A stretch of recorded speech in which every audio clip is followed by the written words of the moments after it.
Guiding us in this section. As soon as she gets her laptop ready, she's ready. I'm ready. I just want to connect it. Do you need help connecting? No, is it airplane? I believe so.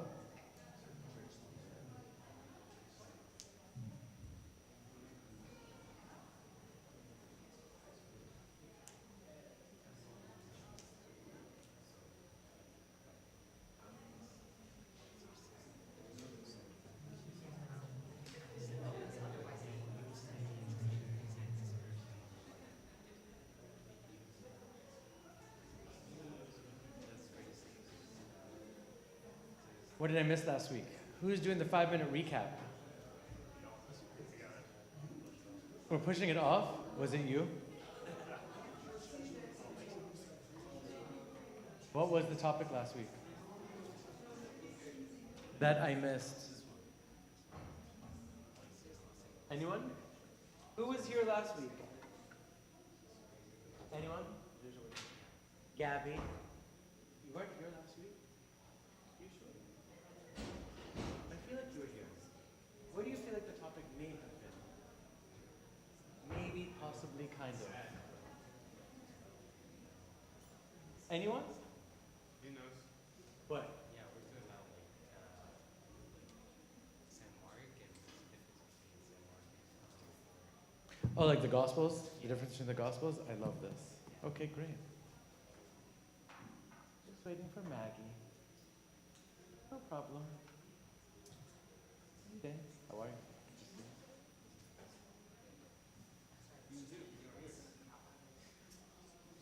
Sure, But Maggie. we can still start. Excellent. Good morning, everyone. Good morning, Maggie. Doing? There you go.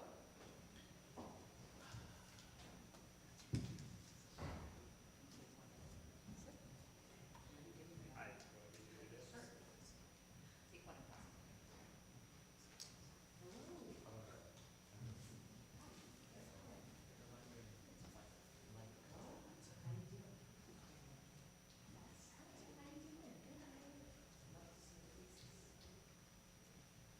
Are you participating or are you not participating? Here you go. Come and join us, okay? Who did not get it? Not get it. I'm going to need you to sit close to someone, okay? Because you're going to be talking to each other, all right? So sit close. Keep it with you. You might need it, okay? Okay. Who needs?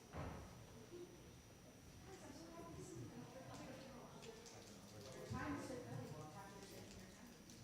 Is it working? Still, is it the wrong password? Is it a PowerPoint presentation? It's a Google Drive. Yeah, it's a Google Do you Drive. want to just like send it to the iPad to have the iPad cast? Sure. Excellent. But we're still going to start, okay? Yes. All right, so today we're going to talk about building our teaching toolbox. So I'm going to introduce myself a little bit. You all know me, but you don't all know me the way you're about to know me. All right, so I'm going to talk about that a little bit. So, so my name is Maggie. I am so happy to be with you today, talking about something that I'm really passionate about and that I love. And we were actually just talking, and a couple other people, about the fact that I feel very lucky that I get to serve God with something I also do for a living and that I really enjoy. So I have been a teacher, a middle school teacher, a high school teacher. I've been serving in this church since I was 18, so let's not try to do that math. And I also, in real life, was an English and humanities and research teacher in Massachusetts, New York, and Vermont. And now I actually have the pleasure of working as an administrator for the North Road Southwest School District.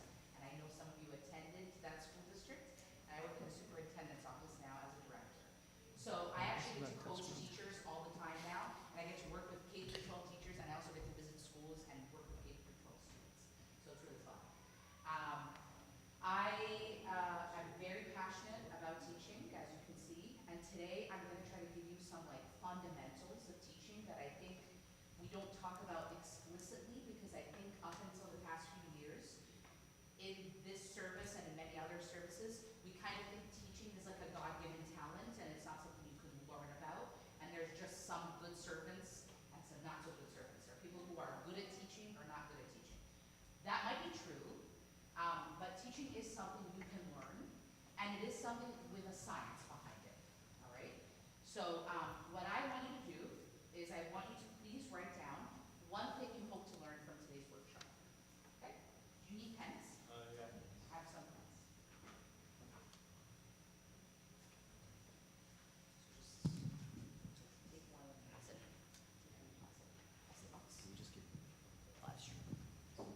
Sure. There's a live stream? Oh my goodness. So just take a minute and please write down one thing you hope for from today's workshop.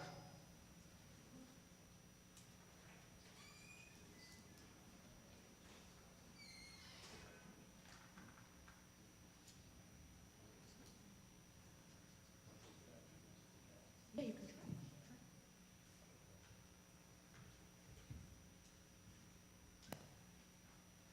And you don't have to write your name. You can just write what you hope to learn and be honest.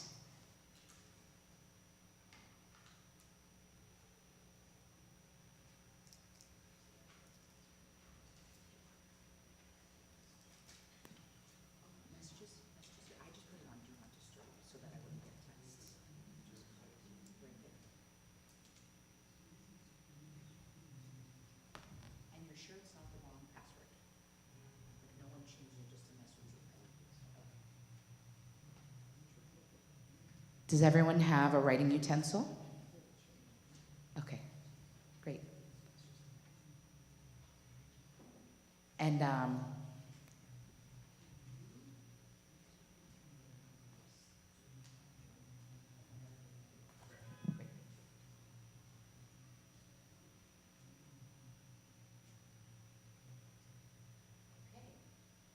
done. If you're not done, it's okay. All right, give me the post-its.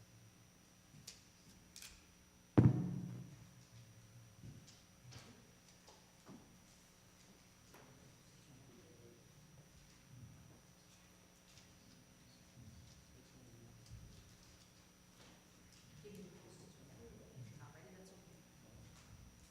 It's kind of hard to write in Sharpie, I'm sorry when you have pens. You got pens? You got it? Or just give me what you might need.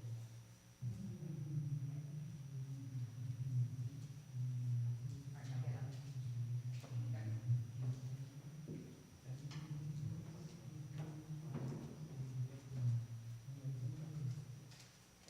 Come here. Where you going? Come here. Here you go. Sit down. After you have your post-its, go sit down.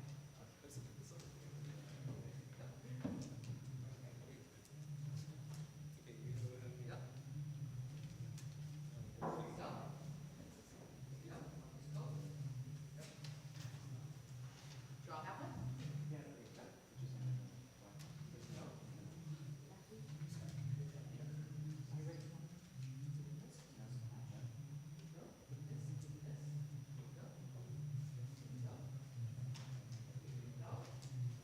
Give me one. I didn't. There you go.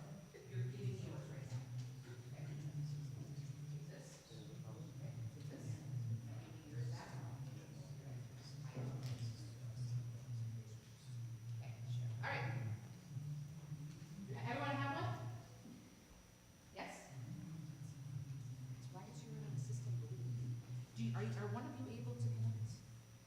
Because I can just share this with whoever. Yeah, we're fine. Okay.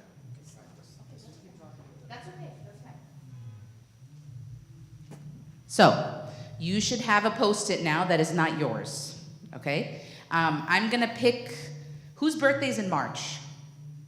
Okay, I want you to read your Post-it.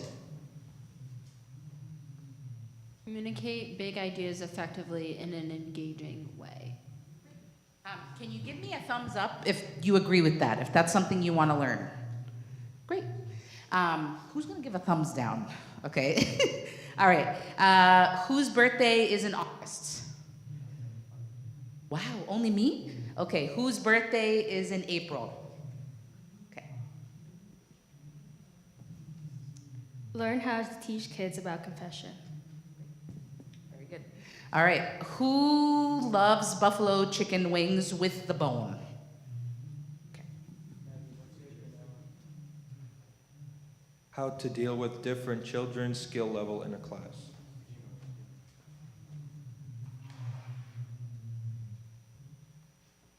Very good.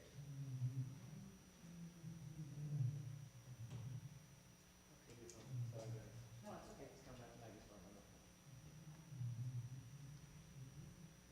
Did you figure out what the issue is?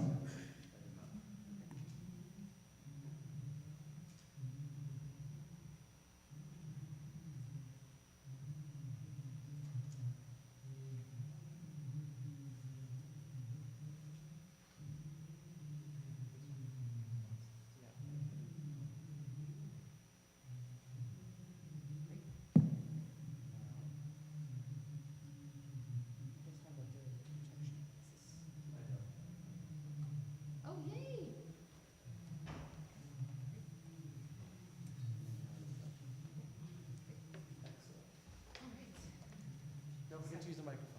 Yes. Okay, so we already did this. Yes, oh, I have. Is that the one I have, or? Number one. Okay. Someone else has one, right? Okay, keep it with you. You might need it. So, sorry about the weird start. So I just want to remind us all. So this is our vision and our mission for Sunday school, okay? This should not be the first time that you've seen this, but I want you to read it quietly, just as a reminder of where we are, just in terms of our service.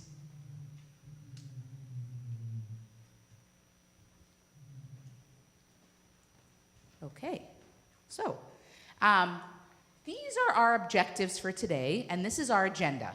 Now, as I'm sure you're already getting, everything that I am doing with you today is an example of what you might do in the future in terms of your teaching. So we had an opener, and we'll talk about the intention behind that, and I'm showing you the learning objectives, and I'm also showing you the agenda, all right? Those are things that as you work as a Sunday school teacher, as you serve children, you should do those things. You should include a learning objective, and you should include an agenda. So I will read that. So, to reflect on and expand our knowledge as Sunday school teachers in the science of teaching and learning, because it is a science, and that science is known as pedagogy. To examine our assumptions about teaching and learning, and to establish key foundational understandings and mindsets that are driven and grounded in Christ-centered, trauma-informed practices. The agenda is as follows. We're doing our objectives and agreements right now. We're going to talk about who we serve, why we teach Sunday school, assumptions and mindset shifts, and what it looks like. Okay? So, these are my proposed agreements for all of you today. I'm going to read them out loud, and if you have anything you want to add or anything you want to change, we can do that right now. Again, this is another example of what you might do as a Sunday school teacher, depending on the grade you serve. Okay? So keep Christ at the center of our learning, discussions, and teaching practices. Listen actively, speak kindly, and encourage one another. Be willing to learn, grow, and try new teaching methods. Be present, ask questions, and contribute to discussions. Provide constructive feedback with grace and encouragement. This is my favorite one. I love this one so much. Share the air.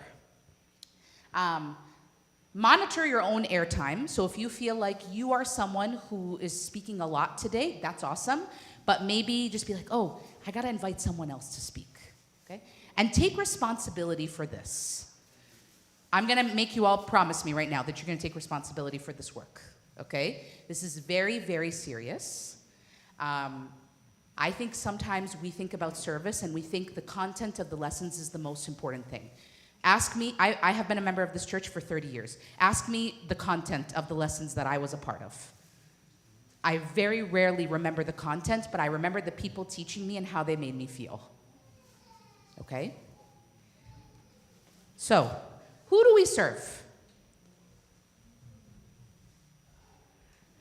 So this is, yeah. Your voice It's so wonderful. and amazing. It projects. And I can hear it downstairs in the it's high so school loud. meeting. Okay. No, I think the speakers are playing downstairs So because how do we they're so How do we they're stop playing. that? Um, How do we, because there's, Where? I'm so sorry. No, it's not you. Okay, Are you guys like recording or something? they are recording it. They are. Okay. Okay, So but could you turn it downstairs? I'll try. Wait, Nathan knows. You're gonna miss too many. Nathan knows, okay. I won't speak into the microphone until you come, until Nathan. Go ahead. No, but your parents' meeting, they have a parents' meeting, guys, okay? Okay, so this is who we serve. I'm gonna be really quiet, but also loud at the same time. This is a picture of the 4-year-old and 5-year-old class. What do you notice about this picture? Besides the fact that my daughter is in it, and she's so cute.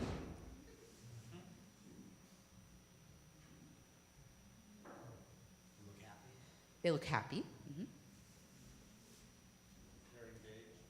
Are they? How do you know? Most of them are looking at the camera. Okay. Are they holding something? Yeah, go ahead. They look proud of what they did, yeah.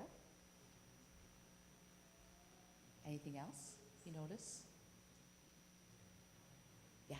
Seems like they had a common goal. They all did it in a little bit of different ways. They did.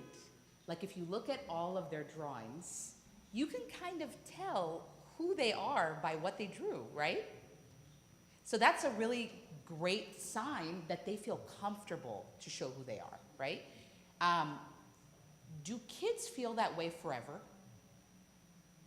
What can get in the way of kids showing who they are in Sunday school?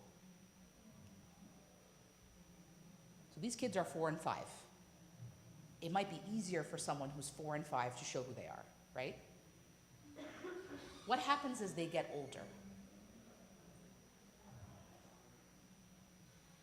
Talk to the person next to you about what happens as they get older.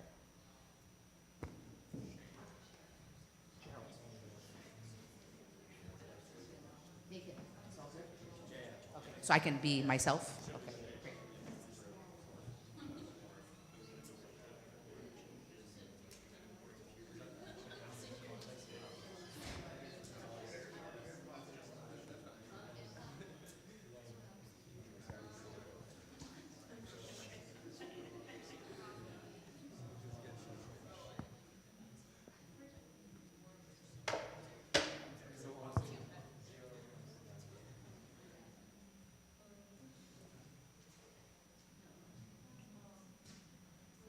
Okay. So, can I ask someone to share what you talked about? Yeah. Oh, let the audience microphone roam around,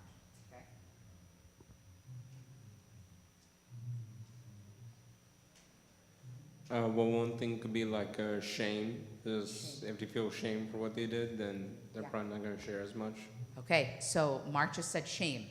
Sometimes shame comes into play. Does anyone else want to share what they talked about? Yes, Stephanie. Judgment. Judgment, yeah. Anyone else?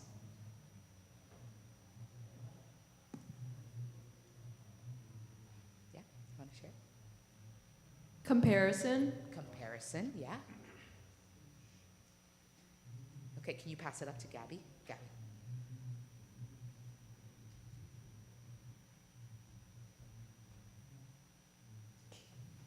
Abuna, do you want to share? I want to share what Gabby has to say. Sure, go ahead. Maybe if like a Sunday school teacher's always telling them to like be quiet instead of like trying to like, get them engaged. Yes, yes. Those were great responses. So, kids should be able to come to our Sunday school classes and they should feel free to be who they are, right? And they're all united in one common goal, which is to become Christ-centered, right? We already talked about our mission and vision for Sunday school. That doesn't always happen. And there's a lot of things that come into play when they walk into Sunday school. As they get older, there's judgment, there's comparison, there's sometimes shame, right? And if we're not aware that our kids are coming into our classes with many things, like they're not just Coptic, right? Some of them come from homes where there's more money. Some of them come from homes where there's less money. Some of them come from homes where there's one parent that is one identity and another parent that's a different identity, right? Like our church is now very, very diverse, thank God. So there's so many things that come into play when our kids walk into our classes. And if we don't look at the whole kid, we're really not serving the kids. We're kind of almost just like performing Sunday school, okay? So I really love this quote, and I wanted to kind of read it out loud to you and just kind of see like what your thoughts are. So, teaching is first and foremost learning, and egocentric as it may sound, the teacher's chief area of study is herself or himself. Only as I discover my own prejudices, face my own fears, give play to my own strengths, and compensate for my deficits, rather than denying them, can I help my students do the same. It is both the blessing and the curse of teaching, that the learning never ends. Every day I must confront what I am as a teacher and what I hope to be. To do less is to be less of a teacher. So talk to the person next to you about one thing that sticks out to you from this quote. Go, talk to each other.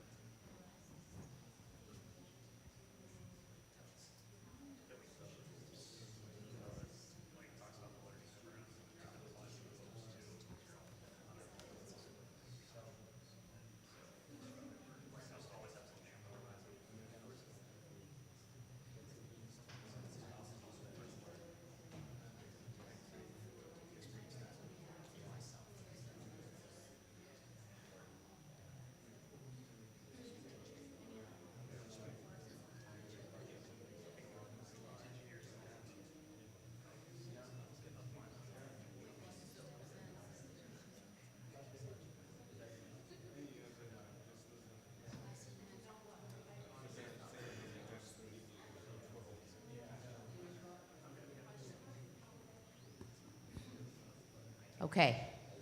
What's one word that sticks out to you? You can just shout it out. One word or phrase that sticks out. Prejudice. Okay. What else?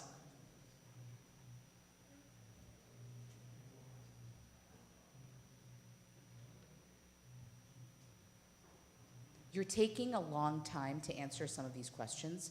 I'm okay with it. And I want you to know that there is no judgment from me whatsoever. And I think we've all committed to agreements at the beginning, right? Where we said we're not going to judge and we're all learning. So know that if you get something wrong, I'm good with it. Hope. Very good. Compensate. Yep. What about learning never ends? What do you think about that? Yeah. Face my own fears, yes. And the learning never ends. So I actually gave a very similar version of this workshop to the servants. Some of you, I think, actually were already there. I'm really happy you came again, seriously. So you don't ever stop learning. And I think one of the curses of being in a church, but also it's also a blessing, but one of the things that is sometimes challenging about being in a community where people stay, right? Like, I have been in this community for 30 years. Tunt Lillian, who I am obsessed with, there's nobody like Tunt Lillian, all right? She's been a servant in this church for as long as I have been here. And sometimes as we get older and we think like, okay, like I've been serving for 10, 15 years, like I got it. It's really these young ones in the servants prep class that really need to learn. Actually, none of us should ever be in a position where in our service, we feel like the learning ended. In fact, I actually think that's a really big problem. If we're ever in a class and we are serving kids, are kids today the same as they were when I was 4? Absolutely not. Absolutely not. And if we're like, in the good old days, I don't want to hear it, okay? I actually don't want to hear about the good old days because they're old, all right? Kids are changing in front of us. We have to adapt to make sure that we are supporting the whole self, okay? So, as you can see, in our community, particularly in the fact that we are a mainly immigrant community, there are a lot of ideas that travel over to where we are. Right here, you have pictures of Habib Girgis, who was basically the father of Sunday school, right? And you have, on the top left, is a classroom in the United States from like 1950. On the top right, also the same class, 1950. Bottom left, a classroom in Egypt in 2010. And on the right, a classroom in Egypt the same year, but in a different school. Talk to the person next to you about what do you notice in these images.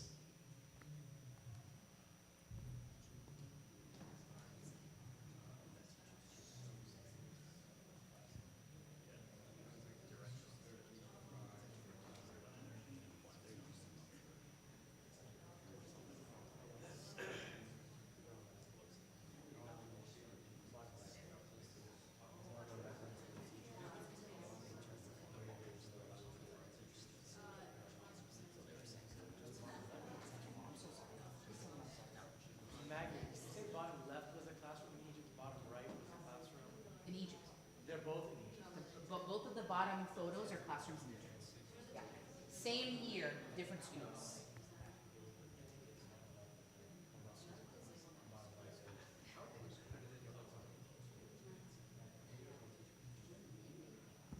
So what do you, they're saying they can still hear me downstairs, so I have to be very careful. Yeah. What do you notice about these images? Yes. Like the left corner, like the bottom corner, I feel like it's more interactive versus the other ones that are more of a traditional sense. Yes. Yeah, like how Yes. Yes. More traditional, less traditional. A little bit more interactive. What else do you notice? it hasn't changed in 60 years. There's a lot that hasn't changed, right? I think if you walk into some classes today in some schools, you might notice kids sitting in rows. Ask me if I like that. don't like it. I really don't. In fact, when you came in here and you sat down, I said, please make sure you're sitting next to someone, right? Because learning is interactive. You need to process with someone else. That's another trick that you can take into your Sunday school teaching. If you're having a class or you're having a classroom lesson and kids are feeling a little bit nervous about sharing in front of a whole group, ask them to share with the person next to them, because then they can actually try out their answers, and then they can be a little braver in sharing them with the whole group, okay? There's a lot of studies that show that kids actually remember more of what they say than what the teacher said, because learning is something that's really individual, okay? So the reason why I showed you these images is because I think that if we think 2025, teaching, classrooms, this is how kids learn, we can't think about that without knowing where we have inherited some systems that work well for some kids and other systems that don't work well for some kids. So when we are teaching kids, you don't want to think about the kids necessarily who, like, everything is going well in their life. Mom and dad are, reviewing Sunday school material with them at home. And, they're ready, they come to class ready to learn. Some kids are ready to learn, and would you agree with me that other kids, it takes a little bit more time and methodology to help them be ready to learn, right? What I want you to do for the rest of your life as a servant is when you think about your lessons, don't think about the kids who are having an easy time in Sunday school. Think about the kids who need a little bit more extra help and a little bit more intention behind how you teach. Because if you can teach them well, you'll teach everyone well. And you'll actually help the kids who are really advanced in their thinking go even deeper, all right? So, let's look at this statement. This is a statement I've heard many times. I've heard it at my job, and I've heard it in this church community. Some kids just don't want to learn. My job is to control the class so the kids who want to be there can get something out of it. I'm not going to tell you what to think about this statement because I think you can probably tell what I think about this statement. I really want to hear what you think about this. Do you think this is true? Do you think it's not true? Talk to the person next to you. And be honest.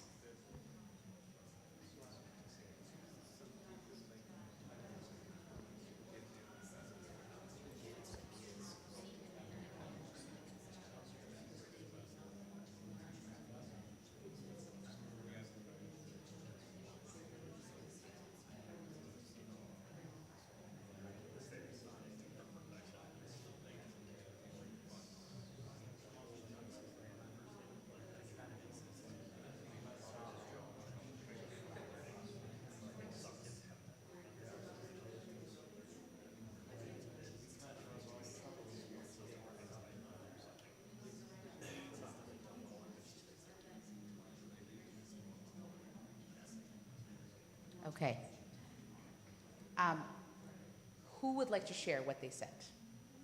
Yes, Mark. I think it's like a bit of both. Like, I've been in classes where there's like 90% of kids just don't want to learn and just go off the wall and they're ready to go. But it's also like not necessarily true because you do have to like put in the effort to engage like the more out of control kids again. Like, Interesting. it's Interesting. Interesting. It's not like a guarantee that's how long. Okay. Who else would like to share what they discussed? Yes, Gerald. I think being inquisitive is like a gift from God. It's something innate that we have, but I think some kids have had so many negative experiences that they don't realize that they do want to learn. And so that portrays as they don't want to learn. It's just they need to go through positive experiences to level things out a little bit. Interesting. Interesting. Such interesting answers. Other thoughts? You guys are doing a great job.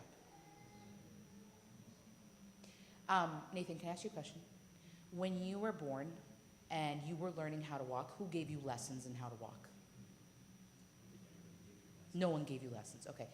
Monica, when you were learning how to eat when you were little, okay, who gave you lessons in how to eat? No one. Okay. So one could argue that you learned those things just from your natural biological self, yes? Okay. That's the thing. God, in his infinite wisdom, made our bodies and our brains and our minds and our hearts so that we have to learn in order to survive. Yes? So there is actually no child on the planet, no adult on the planet, who doesn't have an internal inherent desire to learn. It is biological. If you do not believe me, think about who gave you lessons in walking and eating, going to the bathroom, all those things. Everyone here, I assume, is potty trained, okay? So everyone here has learned things that were maybe a little taught. My son Luke is 2 years old, and we just potty trained him a few months ago, so some people take a little longer to, learn things, and some people learn right away. But every single child in our community, even the ones that are bouncing off of the walls, even the ones that come in and you're like, oh my God, this kid is never absent, all right? Every single one of those kids wants to learn, okay? It's, are we creating the conditions for them to tap into their learning and open up to us, all right? If you're feeling uncomfortable with what I've just shared with you, that is okay, all right? If you feel like, I don't really know where Maggie got her education, not all kids want to learn, and you disagree with me, that is okay, all right? Because we have not been taught that. We've been taught, you know what, when you come into Sunday school, I know, Fedi, he wants to learn. He's ready to go. There's no Fedi. I'm just pointing to a random person. Fedi wants to learn. He's ready to go, okay? And this other kid, Mina, I'm just thinking of like the most Coptic names I can think of. That kid doesn't want to learn. Every time he walks in, he's like off the walls. He's not quiet. He doesn't respect anything I say. No, Mina or Fedi, whatever kid it was, okay? He wants to learn too, and we just have to talk about what might be happening. So, this is a figure from a teaching book that I'm sharing with you, okay? It's from a book called Culturally Responsive Teaching in the Brain by Dr. Zaretta Hammond. So if you look at this, when it comes to the brain, all right, I'm sure there's someone in here who's either a doctor or went to medical school or anything like that. Your brain and our students' brains, our kids' brains, have 3 parts when it comes to learning, all right? The first one is called the watcher, which is the reticular activating system. This scans the environment for threats, all right? So every single one of us has all 3 parts of this brain. When you walk into a place that you're not sure of, this part of your brain is already working. It's working because it's looking for, okay, like where is my safety? Right? Like that's why we're all here and safe and alive, because you use this part of your brain on a regular basis. Our kids use it too, all right? The amygdala, which you probably heard of more often than the RAS, is the guard dog that's trained to prepare the body to fight, flight, freeze, or appease. When anything threatens its physical or societal safety, right? Kids also walk in with this part of their brain working, and it's looking for danger, all right? I'm ready to act if I'm in danger. It's kind of like when you think about when you were in school and you knew there was a day where you're going to have to present, right? You remember those days? You might be in college now and have those days still happening, right? You are almost like sometimes more nervous that day, and you don't know where that's coming from, right? And then the last part is the hippocampus, which is like everything your background knowledge is stored in, and it's also the place where you have working memory and where information processing happens. And it shrinks when the amygdala is triggered. So when you feel like you are under threat as a human being, you're not able to actually process knowledge and information and retain information as well, all right? So it's important to know about these things because I'm about to introduce you to a concept called the zone of proximal development. Give me a thumbs up if you are with me. Give me a thumbs this way if you are not with me. Great. So this is a concept from a psychologist named Lev Vygotsky. This is like when I was in college doing my bachelor's, this is like one of the first things we learned about, all right? So this zone of proximal development, if you can see this circle, all right? And if you want, I can send these slides to Eheb, and he can share them with all of you later. This is the gap between what a child can do independently and what they can do with guidance and support from a knowledgeable person, all right? Such as a Sunday school teacher, all right? So the learning happens for kids when they come into our class when the instruction is actually tailored to that zone. So you're giving just enough support to help the child progress towards independence. All right? Are you still with me? Okay. So when I'm thinking about teaching a Sunday school lesson, I know that the kids are coming with some information, yes? No kid is walking into anybody's class without information that they already know. And you want to think about, how can I take them from the place to fill in the gap between what they know now and what they will know at the end of this lesson? All right? So, this is called transfer of learning. So transfer of learning happens when the kids in our class, and like this is like why we teach. Like this is like if we don't have this reason as why we teach Sunday school, then we don't really have a reason, right? This is what happens when the kids take the knowledge and skills that they learn in our classes and they can apply it to a different context, right? I will give you an example. My son Luke, I'm going to keep using him as my example because you all know how cute he is, all right? Luke, when he became potty trained, all right, all of a sudden he was potty trained at home, okay? And then he was not potty trained out of the house. He was not yet able to take the learning of being potty trained from one context to another. So let's say, for example, you are teaching a lesson about the prodigal son. Everybody knows the story of the prodigal son, yes? And we all kind of know some idea about what the prodigal son teaches us, yes? What we want is for every kid in our Sunday school classes to take whatever story, whatever objective, whatever lesson you are teaching them and take it out of the Sunday school class and be like, oh, I am at school now. I know I learned something about the prodigal son. Are we expecting them that they're just gonna like walk up to random strangers and just tell them the story of the prodigal son? No, that's like memorization, right? We want transfer of learning. We want the story, the parables, right, to be something that they learn in Sunday school and then take outside of school and apply it to that context, right? This might sound like obvious, but I think unless we name this, we're not actually doing our kids justice, right? So, I want to talk about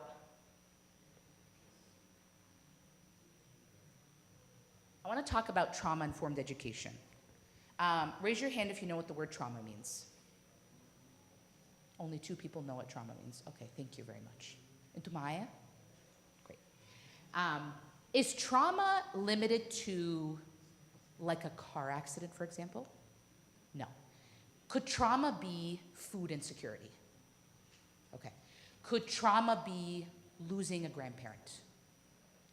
Could trauma be mom and dad are fighting? Could trauma be I don't feel like I fit in? And because I feel like I don't fit in, there's no kids in here, right? I self-harm. Okay. Could trauma be I just moved to a new school? Yes. Trauma can be all of these things, right? Sometimes we think of trauma as relegated to something big.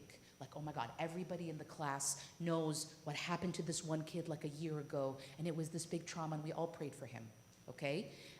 Trauma is not just those big things. Trauma is lots of little things too. And if we don't think about the things that our kids are coming in with to our classes, we're not serving the whole kid. How many times have you heard me say serving the whole kid? I'm gonna keep saying it because it's really, really important, all right?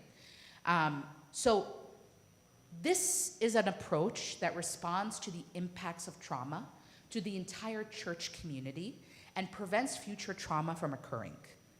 Do you think our Sunday school classes are trauma-informed? Probably not. I think in some ways they are, and in some ways they're not, right? We have to think about being trauma-informed Sunday school teachers because we have to think of the whole kid, okay? So, what kind of Sunday school teacher do you think Christ would be? Talk to the person next to you.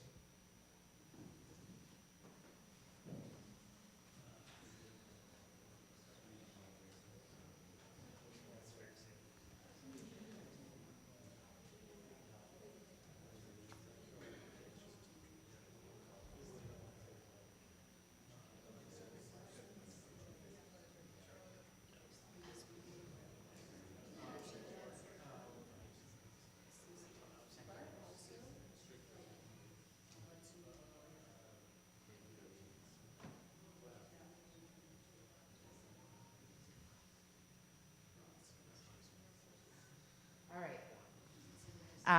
Can someone who hasn't shared yet share one thing from what they just discussed?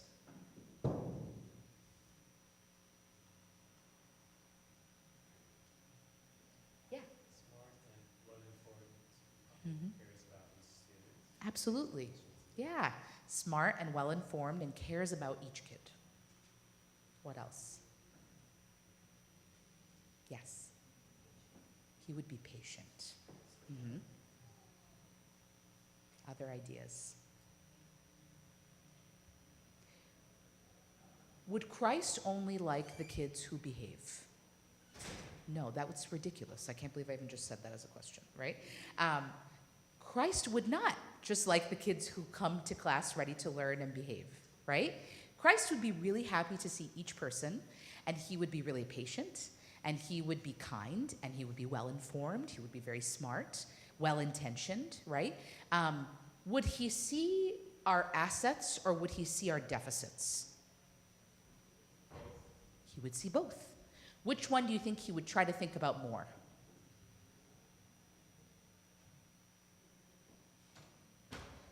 Our assets, right?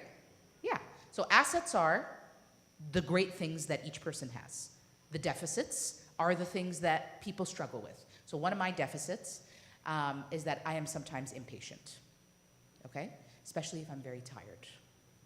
One of my assets is being good at public speaking, okay? Each one of those things is just a part of who I am. It's just a part of who I am, right? And we all have those, right? Our kids come into our Sunday school classes with assets and deficits. The way we look at them, either being asset-minded or asset-based view versus a deficit-based view, really makes a difference in how we teach them. So I am challenging all of us to be asset-based, all right? So an asset-based view focuses on a child's strengths and their curiosity and their potential to grow in their faith. It recognizes that every child is capable of understanding and applying biblical truths, even if they do so in different ways. And teachers who use this perspective look at each kid coming into a class like they already have assets, right? Like they're already coming in with great things. They're not looking at them from a deficit-based view. A deficit-based view focuses on what kids lack. Everybody lacks. Everyone, every single one of us lacks. There are 1,000 things that I do not know, right? But there are many things I do know. If I was walking into, like even just like think about your relationships, right? Whether it's your friendships or your marriages or your engagements or whatever, right? If the person that you were with only focused on your deficits, it would not work out. And actually sometimes in relationships when we realize like this person always points out the things I do wrong, I mean that's not a relationship that's positive, right? So this is what I want to challenge us to do, is to have that asset-based view. So these are a couple examples of having an asset-based view versus a deficit-based view. So engagement in class. Can someone read the deficit-based view? Just read it. All I want you to do is read it. Yeah. This child never pays attention during the lesson and just doesn't care about learning about God. Very good. I mean, it's not very good, but this is very good reading. Who would like to read the asset-based view? You're just reading it. Yes. Yeah. This child learns best through hands-on activities. If I incorporate media or storytelling, they likely engage more deeply with this. Very good. Participation in prayer. From the beginning of time, I think we can all agree that let the people who didn't come this week come next week. Comes in every single Sunday school class when a kid does not know how to pray or feels nervous about praying. Not a bad prayer, but kids sometimes struggle with saying, like if I say, Gabby, it's your turn to pray today at the end of class, all right? Gabby might feel really excited about that, or she might be like, oh my God. So, Gabby, you want to read the deficit-based view? This child never wants to pray out loud. They must not have a strong relationship with God. Very good. Who would like to read the asset-based view? Yes. This child might feel shy or unsure about praying in front of others. I can encourage them by modeling prayer and letting them participate in ways that feel comfortable to them. Very good. I am a big fan of not looking at kids who are shy in class as there's something wrong with them, okay? I am sure that in this very group, there are people who have differing levels of ability or comfort in speaking out loud in front of others, right? Some people might have jobs where they actually do that all the time, like me, and some people might have jobs where they actually are very introverted and they work individually, and that's how they found something that's suited to their talents, right?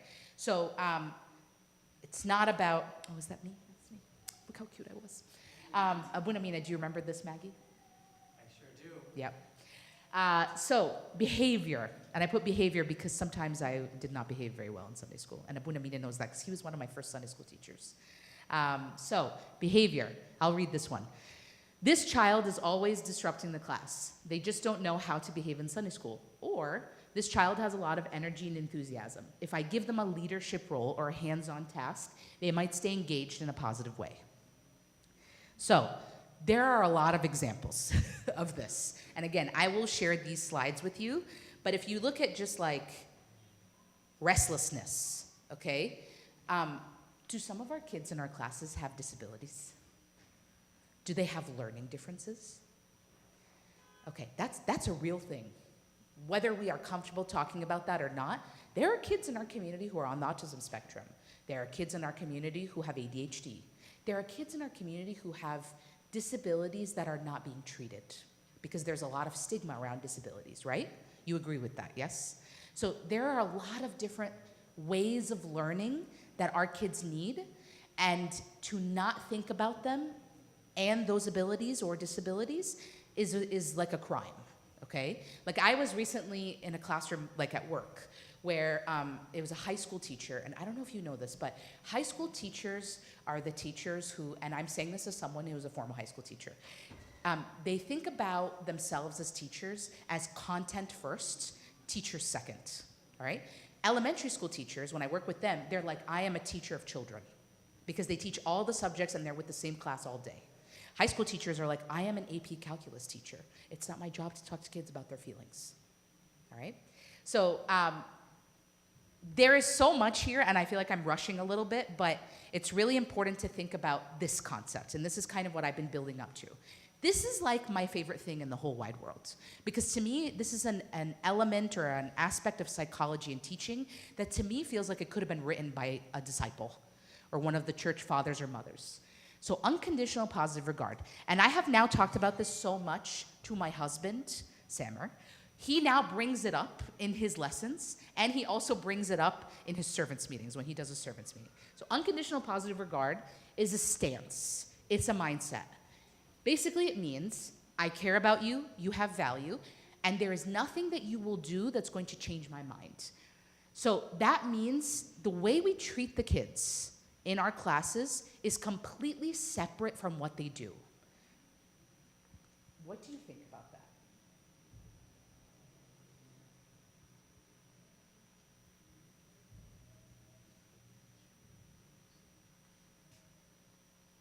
Yes. That's very different, I think, than how we treat adult relationships, right?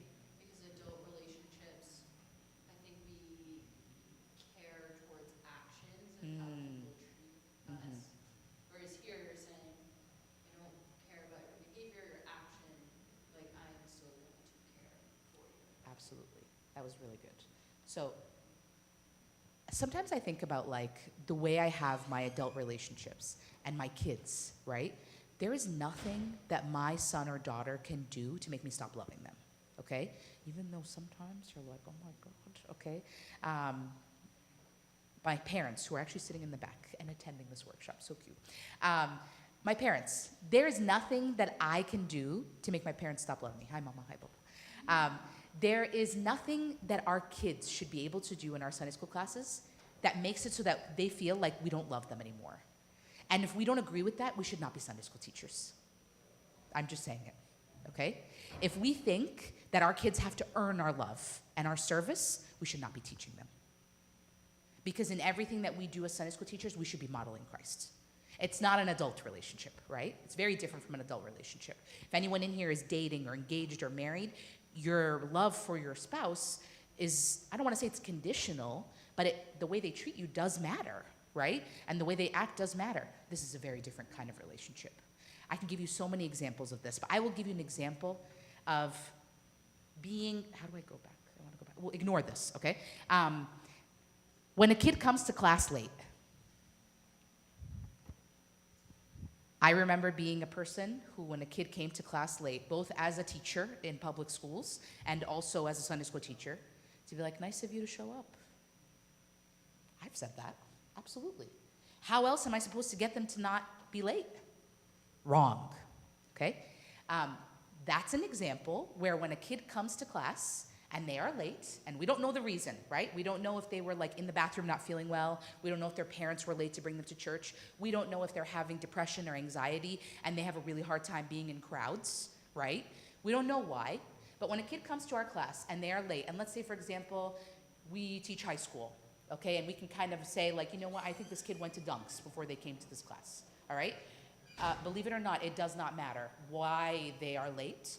When they walk into your class, hey, I'm so happy to see you. Thank you so much for coming. It really makes me really happy to see you in this class. Think about when you, is anyone here a parent besides me? And Abuna. When you see your kids and you are disciplining your kids, all right, and one day when you are parents, I know nothing about parenting, ask Abuna any hip, okay? I've only been parenting for what feels like 3 minutes. A big part of parenting is making sure that your kid knows that you love them no matter what.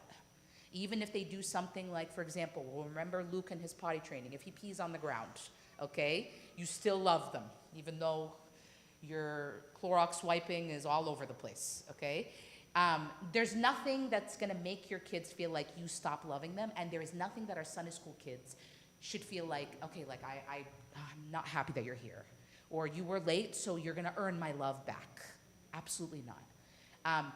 That feels really different from how some of us have been raised. I think we can agree with that, whether we like it or not. I will say for me, as I grew up, there were times where I felt like, you know what, like I really want to make my parents happy.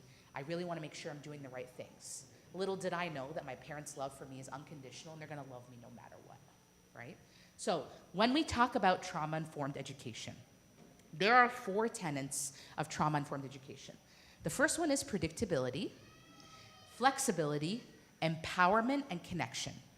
These are 4 things that should be in everything that you do as a Sunday school teacher. And I could talk about some examples. So,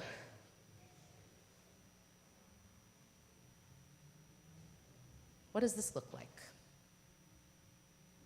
So, predictability. What do you think that might look like?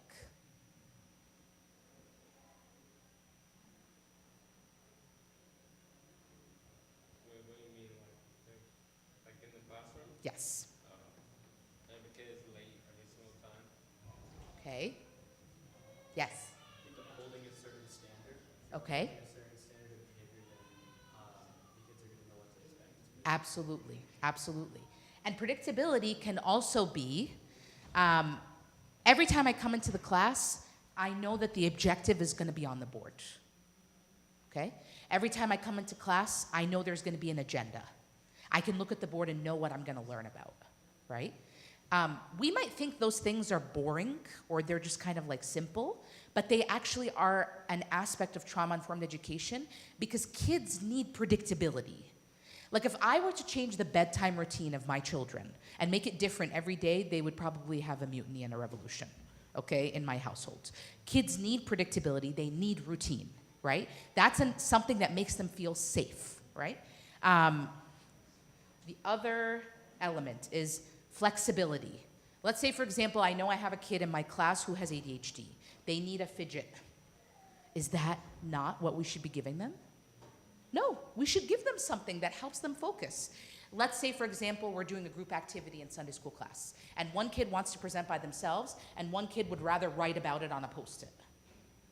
That's okay.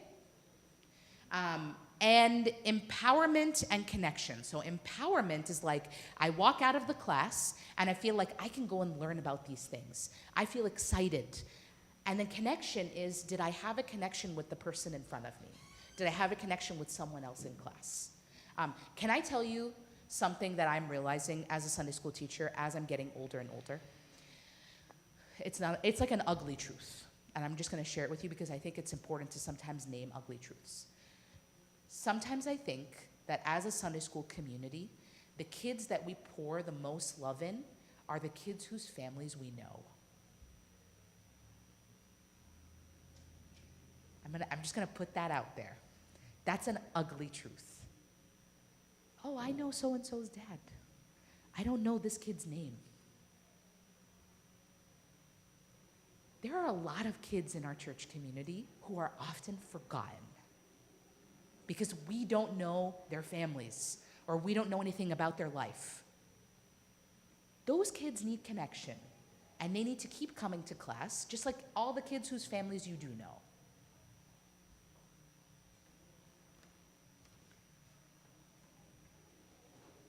So having the objective written on the board in a student-centered way, and again, like I said, I will send you all these slides, and activating prior knowledge, that's another thing that we can do to make sure that the kids in our class are harnessing the new information, okay?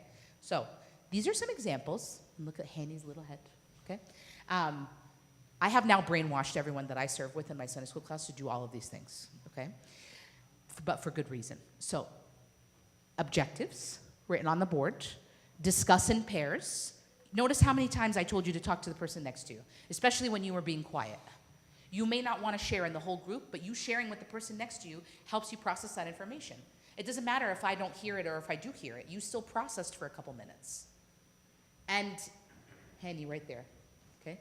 I remember when I gave a teaching, coaching session to the other servants in my class, and I remember Handy looking at me and being like, I don't think any of this will work, Mackie. And I said, okay, that's okay. And we've been working on it, and we're still learning, and we're still growing, but these are things that they are added to that class now. What is the objective? What is the learning activity? Where is the flexibility for kids, okay? Where is the empowerment? These are some of our kids sharing things in their class. Sunday school stories, right? Kids are taking ownership of the material. On the right-hand side, you see the kids working on chart paper. Okay, that's something that I make sure to do in my lessons, and many other servants make sure to do, is get them up and moving, okay? Learning is not something that you can just be sitting, right? I have clearly been a terrible mentor to all of you because you've been sitting this whole time. But at the beginning, you did get up, right? So, I will share this with you. I don't think we have time to review this, but this is something that's called the CASEL 3 Signature Practices. When you click on the link, you will see something about, like having a welcoming when people come in, having engagement strategies, and having an intentional close. All right? So, we are going to conclude. Am I on time or am I not on time? Oh my gosh, I'm over. I'm sorry. What is one thing you learned today, and what is one question that you still have? And Eheb, I can confirm to them that this is not the only time you're going to be seeing me. I'm going to make a point. Eheb and I have been planning to have me come and do a teaching workshop for all of you at intervals, okay? So talk to the person next to you about one thing you learned, and what's one question you still have?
When you're done writing your questions, before you leave today, please give me the Post-its because I use that information to plan the next one. Okay? Okay. I want to end with this verse. So, let us not grow weary while doing good, for in due season we shall reap if we do not lose heart. Galatians 6:9. I love this verse. One of the biggest reasons why I love this verse is because Sunday school service is not one of the things that you can see the products, right? Like sometimes you can give a great list. One of the things that is really special about Sunday school service is that you will see the benefits much later, okay? So for example, I'm going to use Abuna Mina as my example. Abuna Mina was one of my first Sunday school teachers when I moved to the United States, okay? I don't think I have to tell any of you how special Abuna Mina is, but at the same time, I'm also going to tell you he was very strict. He was very, very strict. And I went to Sunday school class in the classroom downstairs where my son is now in his first Sunday school class, okay? And my child, Alexandria, my daughter, she, I know, is going to be a great servant one day because she's just awesome. She's great. And the thing that's really special about Sunday school and service, and especially serving kids, is you will see the benefits 10, 20 years later. And that's really, really special. And I want you all to think about that. The future of the church and our kids is literally in your hands, no pressure whatsoever. But I know each of you are going to do a great job. And I look forward to the next time I can come and talk to you about something that I really love, which is teaching. Okay, thank you.